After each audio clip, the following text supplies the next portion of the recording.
Oke, baik. Assalamualaikum warahmatullahi wabarakatuh. Perkenalkan, nama saya Zahra Tunisa dengan NIM G00251115 dari kelompok A7 dengan aslab Baliza. Nah, pada kesempatan kali ini saya akan menjelaskan beberapa anatomi dari sistem kardiorespirasi sebagai laporan praktikum anatomi blok 2.2.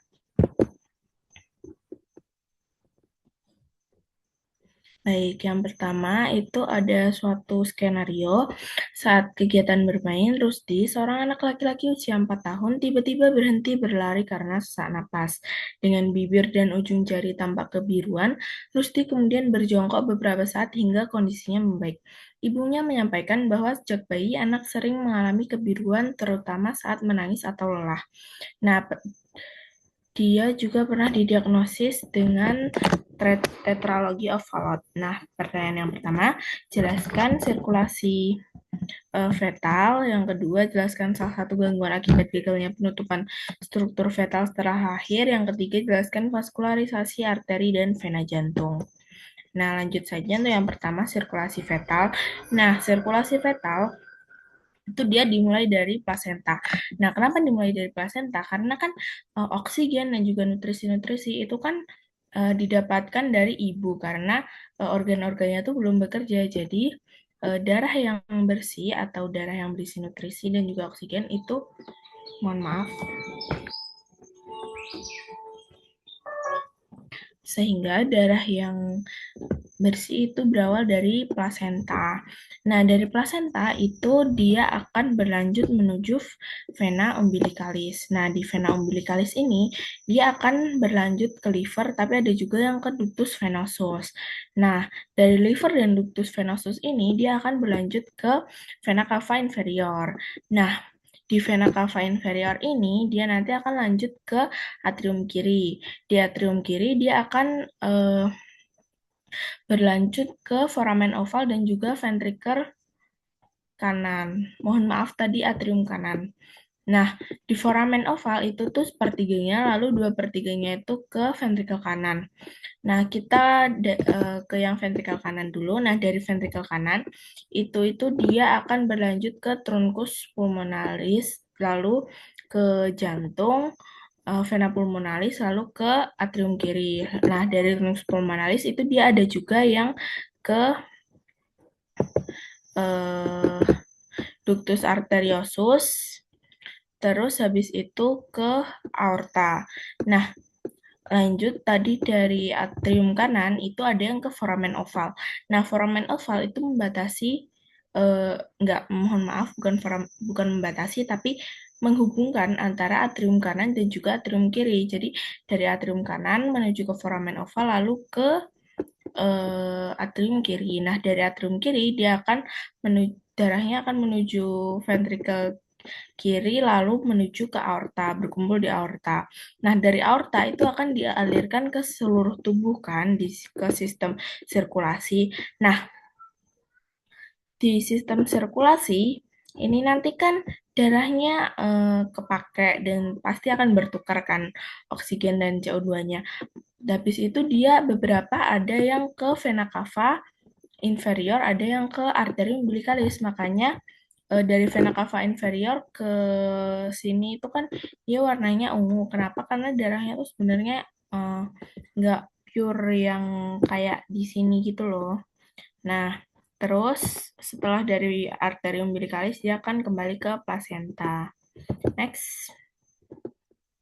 Nah, ini gambarannya. Jadi jantungnya itu untuk eh, atriumnya dia masih dihubungkan oleh foramen oval, lalu masih ada ductus arteriosusnya, lalu ini dari vena umbilicalis, ada yang ke hepar, ada yang ke terus dia ke vena cava inferior.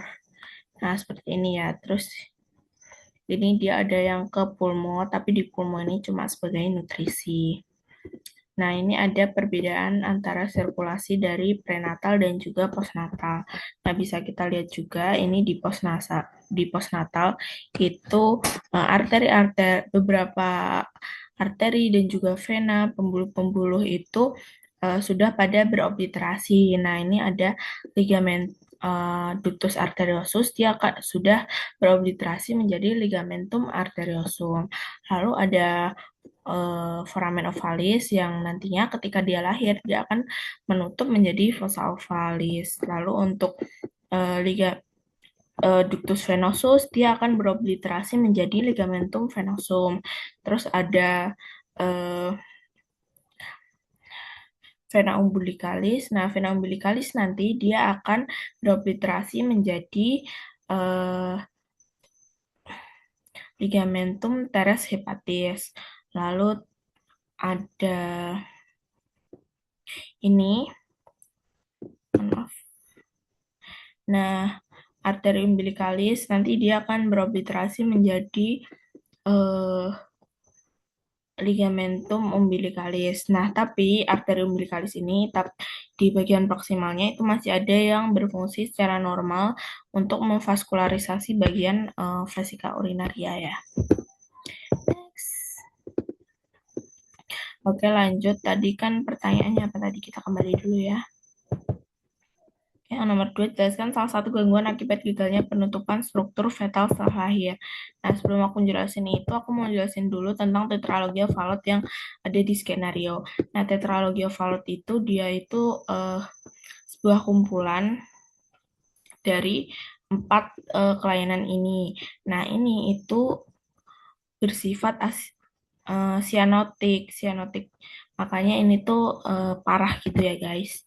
Nah, dia itu berawal dari ventricular septal defect atau gagal menutupnya septum interventricularis.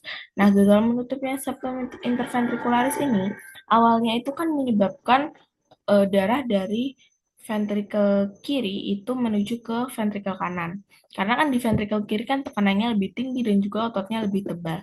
Tapi lama-kelamaan karena ventrikel kanan ini kelebihan tekanan itu nanti otot-otot yang di sini itu akan mengalami hipertrofi atau penebalan yang dinamakan high ventricular hypertrophy. Nah, dan juga di bagian arteri pulmonalisnya itu kan dia juga mendapat banyak tekanan. Nah, lama-kelamaan ini akan mengalami stenosis atau penyempitan. Nah, setelah terjadi kedua hal itu, pertama karena hipertrofi, itu yang awalnya dari ventrikel kiri ke ventrikel kanan, itu tuh nanti darahnya bakal berbalik, bakal bercampur dan lebih parah. Awalnya kan nggak separah itu ya, Karo. Dari ventrikel kiri ke ventrikel kanan kan kayak ya udah. Nah, nggak ya udah sih, maksudnya ya gitu. Nah, tapi karena dia dari ventrikel kanan ke ventrikel kiri, otomatis darah kayak CO2 ini akan dialirkan ke seluruh tubuh. Nah, itulah yang bahaya. Nah, dia ini nanti akan dialirkan ke ventrikel kanan lalu menuju aorta. Sedangkan aortanya ini kan dia off riding atau dia tuh bergeser ke kanan. Nah, dia bergeser ke kanan jadi otomatis darah dari ventrikel kanan itu tuh dia bakal langsung ke aorta gini. Jadi darah di aorta itu minim oksigen karena bercampur dengan darah yang berasal dari ventrikel kanan. Nah, seperti itu. Pokoknya empat hal ini tuh saling memperparah gitu loh. Stenosisnya ini juga menyebabkan kan darah yang ke pulmonalis kan jadi dikit karena stenosis menyempit. Jadi dia bakal nambah ke sana lagi, ke sana lagi, ke sana lagi, ke kiri, ke kiri, ke kiri dan semakin parah. Next. Nah, kalau gagal penutupannya ini aku mengambil 2, yaitu ada patent ductus arteriosus sama patent foramen oval. Nah, patent ductus arteriosus itu kegagalan obliterasi ductus arteriosus menjadi ligamentum arteriosum botali. Nah, dia gagal dan terjadi defek, makanya darah dari aorta nanti dia bakal pulmonalis begini. Terus paten foramen oval juga sama. Ini dia gagal menutup kan foramen ovalnya, nggak berhasil menjadi fossa ovalis, jadi mereka berlubang dan saling mencemari lah darahnya. Nah, tapi 2 penyakit ini itu mereka masih asianotik ya nggak. Jadi dia kayak nggak separah yang tetralogy of Fallot. Next. Nah, ini vaskularisasi jantung. Nah, vaskularisasi jantung itu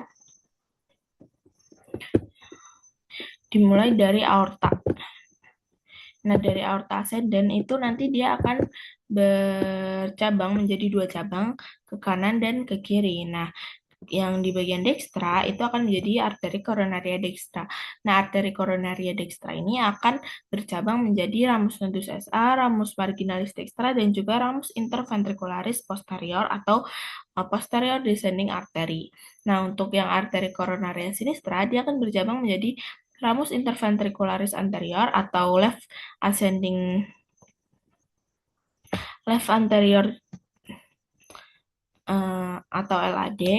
Nah, dia akan berlanjut ke lamina lateral. Lalu untuk yang ramus circumflexus itu dia akan berlanjut ke ramus marginalis sinistra. Nah, langsung aja kita lihat gambarnya ya biar lebih mudah. Nah, ini yang dekstra kan.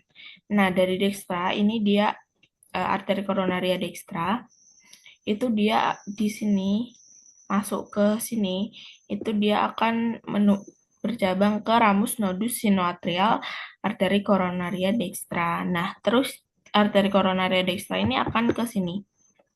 Nah, di sini nanti dia akan bercabang menjadi ramus marginalis dekstra, lalu dia akan ke bagian posterior, lalu menjadi ramus interventricularis posterior. Nah, ramus interventricularis posterior ini sebenarnya nanti nggak cuma dari arteri koronaria dekstra. Nah, selain dari arteri koronaria dekstra, ramus interventricularis posterior tuh ada yang dari ramus circumflexus.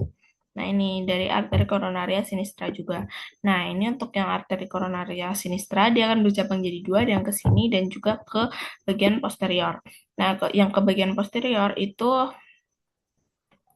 eh, ramus circumflexus arteri koronaria sinistra, lalu dia akan ke sini. Ini ramus marginalis. Terus yang ramus circumflexus ini akan berlanjut menjadi ramus interventricularis posterior. Nah, untuk yang di bagian anterior ini dia akan berlanjut menjadi ramus interventricularis anterior dan juga akan berlanjut menjadi ramus lateralis dari ramus interventricularis anterior. Oke, untuk venanya. Nah, venanya itu tuh mayoritas vena venosa pada core itu bermuara pada sinus coronarius menuju atrium dexter. Nah, yang bermuara ke sinus coronarius itu tuh ada vena cardiaca magna, ada vena cardiaca parva, vena cardiaca media, vena cardiaca posterior, vena oblique atria sinistra, sama vena posterior ventriculis sinistra. Nah, terus habis itu untuk yang vena cordis minima itu dia akan bermuara langsung ke atrium dextra melalui foramina venarum cavarum yang ada di atrium dextra. Nih, fora Oke lanjut. Nah, ini yang besar-besar yang bukan kecil, bukan yang vena cordis minima ya. Nah, ini dia itu sinus coronarius itu dia ada di bagian posterior. Nah, dia itu akan menjadi tempat muaranya dari banyak vena. Ada dari vena cardiaca magna yang ada di anterior, ada vena cardiaca posterior, ada vena cardiaca parva, dan juga ada vena cardiaca media. Oke, next. Baik, selanjutnya untuk yang kedua ada skenario lagi. Nah, saat musim hujan, Badi mengeluhkan hidungnya tersumbat yang berlangsung beberapa hari disertai nyeri pada daerah pipi yang merambat saat menunduk. Nah, ia juga merasakan lendir kental mengalir ke tenggorokan. Pada pemeriksaan, dokter mencurigai adanya peradangan pada sinus maxillaris yang berkaitan dengan gangguan drainase di meatus nasi medius. Nah, pertanyaannya, jelaskan sinus-sinus paranasal yang terdapat pada hidung beserta fungsinya. Sebutkan pembagian meatus nasi dan lubang muara masing-masing sinus, dan juga jelaskan mengapa sinus maxillaris lebih sering mengalami sinusitis dibandingkan sinus lainnya. Nah, sinus paranasal. Nah, sinus paranasal itu apa sih? Sinus paranasal adalah sekelompok rongga di dalam tulang kraniofacial yang berhubungan dengan kavum nasi melalui ostium. Nah, sinus paranasal itu berisi udara dari bagian pernapasan rongga hidung ke dalam kranium. Nah, sinus paranasal itu ada sinus frontal, ada sinus otmoid, sinus dan juga sinus maxillaris, dan juga ada sinus sphenoid. Nah, sinus paranasal itu punya beberapa fungsi, yaitu mengurangi berat relatif tengkorak, meningkatkan resonansi suara, sebagai penyangga terhadap trauma wajah, melindungi struktur yang sensitif dari fluktuasi suhu yang cepat di hidung, melembabkan serta menghangatkan udara respirasi, dan juga berperan dalam pertahanan tubuh. Nah, ini sebelumnya aku mau menjelaskan eh, apa itu meatus nasi. Nah, meatus nasi itu ruang atau celah yang ada di bawah masing-masing konka nasalis. Nah, konka nasalis kan ada tiga, ada yang superior, ada yang media, dan juga inferior. Nah, meatus nasi juga ada tiga, ada yang superior, ada yang media, dan juga ada yang inferior. Nah, selain itu, di bagian paling atas dan posterior dari kavum nasi, di bagian atasnya konka nasalis superior itu ada recessus sphenoidal, yaitu ruang sempit yang letaknya di atas konka superior ini ya. Nah, recessus sphenoidal itu tuh uh, dia itu merupakan muara dari sinus sphenoidalis. Nah, ini bisa kita lihat di sini atau kita bisa lihat di sini. Nah, ini. Ya, ada sphenoethmoidal recessus yang ini. Terus ada ini muara dari posterior ethmoidal cell atau sinus sphenoethmoidal. Nah, lanjut untuk meatus nasi media. Nah, meatus nasi media itu yang ini ya. Nah, di meatus nasi mohon maaf, meatus nasi superior. Nah, di meatus nasi superior itu kan dia letaknya di bawah konka nasalis superior. Nah, di sini itu ada hmm, muara dari selula etmoidal superior. Selula etmoidal superior. Bentar ya guys, kita lihat dulu. Mohon maaf, maksudnya selula etmoidal posterior. Nah, ini ya. Nih, ini yang konka nasalis superior. Emang kecil ya yang konka nasalis superior. Nah, dia tuh merupakan tempat muara dari sinus etmoidal superior. Nah, lalu untuk yang meatus nasi media, nah dia tuh paling banyak strukturnya ya. Meatus ini terletak di bawah konka media dan menjadi tempat muara beberapa sinus. Yang dia tuh tempat muaranya tuh banyak banget. Nah, di sinus ya di meatus nasi media itu ada bulat moidalis. Nah, ini bulat moidalis itu yang menonjol ini. Nah, bulat moidalis itu tuh uh, menonjol sebuah tonjolan berbentuk kubah yang merupakan tempat muara dari selula etmoidalis media. Nah, ini ya. Nah, terus habis itu di bagian sininya itu ada hiatus semilunar. Nah, dia itu kenapa namanya semilunar? Karena salurannya berbentuk bulan sabit atau semilunar. Nah, dia tuh di bawah bulan etmoidal ini ya. Hiatus semilunaris. Nah, selain itu ada infundibulum etmoidal. Nah, infundibulum etmoidal ini eh sinus frontalis sama selula etmoidal anterior itu bermuara ya, bermuara di infundibulum ini. Terus dia juga melewati ductus frontonasalis. Nah, terus ada processus uncinatus di sini. Nah, dia tuh kayak tonjolan tulang kecil, dia tuh merupakan batas bawah dari hiatus semilunaris. Nah, ada banyak ya strukturnya untuk yang meatus nasalis, meatus nasi media. Kita lanjut ke meatus nasi inferior. Nah, di meatus nasi inferior ini, dia itu ada di bawah konka nasalis inferior. Nah, di sini itu ada ductus nasolacrimalis.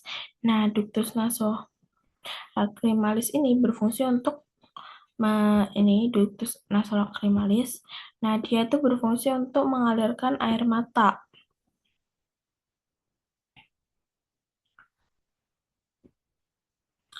dari sakus lacrimalis menuju kavum nasi.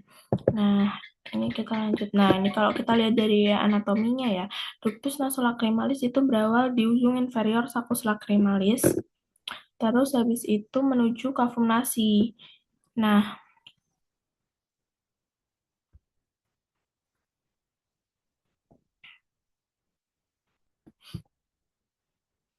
makanya ketika kita nangis, itu tuh di sini itu ikut beler ya hidung kita.